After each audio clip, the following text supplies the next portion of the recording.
All right, my assignment was on gastrointestinal bleeds and gastritis.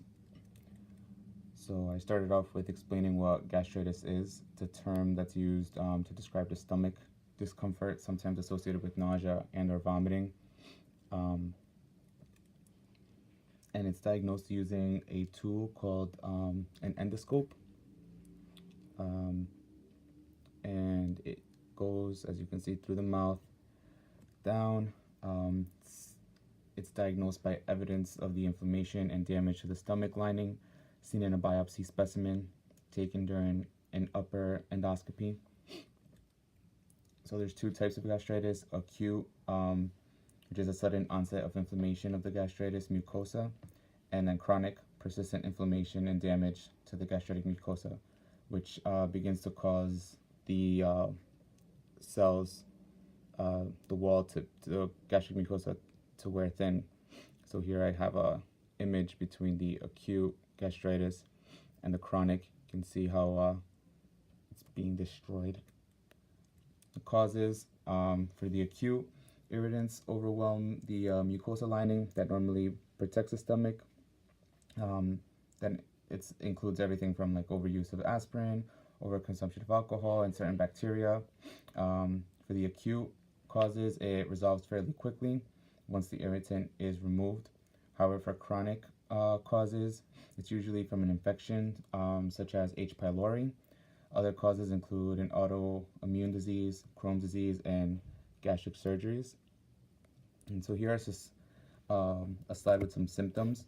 The upset stomach with abdominal pain, weight loss or loss of appetite, nausea, vomiting, bloating, and gas.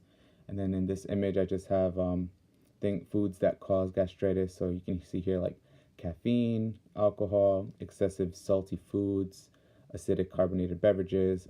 And again, here's just an image of a healthy stomach, the mucosa, and then what it looks like with gastritis. Treatments are to remove the irritant with the H2 antagonist or a proton pump inhibitor. Anti-nausea medications may also be needed, such as Zofran. If these treatments do not settle the symptoms, or the vomit contains blood, containing blood occurs, further investigations may be taken. If H. pylori is the infection diagnosed, the treatment involves antibiotics. They might need a form of a B12 supplement in case of deficiency. Moving on to GI bleeds. It's a bleed in any part of the gastrointestinal tract. It's not a disease, but a symptom of the disease. And here I have just an image of, here's like an ulcer, and or here in the stomach is the ulcer, and you can see it's filling up with blood. Signs of a GI bleed in the upper digestive tract are bright red blood and vomit, or vomit that looks like coffee grounds, black or tarry stool, dark blood mixed with stool. And the lower digestive tract is again the black and tarry stool, the dark blood mixed with stool, and the stool mixed with coated with bright red blood. So possible causes are hemorrhoids, peptic ulcers, tears, or inflammation in the esophagus, and cancer. Again, here's just a little picture. This is a peptic ulcer, or as it says here, gastric ulcer. And then this is just an image of stomach cancer. Treatments. So in many cases, the GI bleed will stop on its own with no treatment.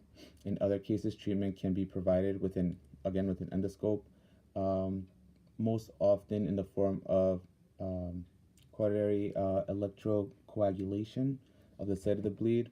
So when I was looking into this, they use the endoscope, and it usually has like a light and then a needle for injecting, or this one is cauterizing here, and that's the ulcer. And that's it.